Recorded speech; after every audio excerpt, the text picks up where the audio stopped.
అండి, ఈరోజు చిటికెలో తయారైపోయే పరోటా రెసిపీ నేను మీతో షేర్ చేసుకుంటున్నాను. దీనికోసం సొరకాయని పైన తోలంతా తీసుకొని ముక్కలుగా చేసుకొని కటర్లో వేసుకొని తురిమినట్లుగా మెత్తగా చేసుకుంటున్నాను. మీరు కావాలంటే తురిమి పక్కన పెట్టుకోవచ్చు. ఇందులో సాల్ట్, అలాగే పసుపు, జీలకర్ర వేసుకుంటున్నాను. పచ్చిమిర్చి వేసుకోవచ్చు, కారం పొడి వేసుకోవచ్చు, గరం మసాలా కూడా వేసుకోవచ్చు. అవైతే నేను వేయట్లేదు, మా బుడ్డోడికి కారం అవుతుందనేసి జస్ట్ వేసిన. అస్సలు వాటర్ మాత్రం వేయొద్దు.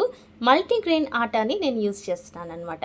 దీన్ని తగినంతగా వేసుకుంటూ బాగా మిక్స్ చేసుకొని లాస్ట్లో కొంచెం ఆయిల్తో అలా టచ్అప్ ఇచ్చుకున్నాం అనుకోండి, సెట్ అయిపోతుంది. అస్సలు ఆయిల్ నేను యూజ్ చేయలేదన్నమాట. అందువల్లనే పౌడర్ తోటే బాగా దాన్ని చేతులతోటి మనం జొన్న రొట్టెని అదుముకుంటాం కదా, ఆ విధంగా అదుముకొని పెనం బాగా హీట్ అయిన తర్వాత ఆయిల్ వేసి దానిపైన చపాతీని తిప్పుతూ కాల్చుకోవాలండి. అంతే. మా బుడ్డోడేమో పెరుగుతో తింటే, మేమేమో చికెన్ కర్రీ పప్పుతో లాగించేసాము. Thank you for watching. Subscribe చేసుకోవడం మాత్రం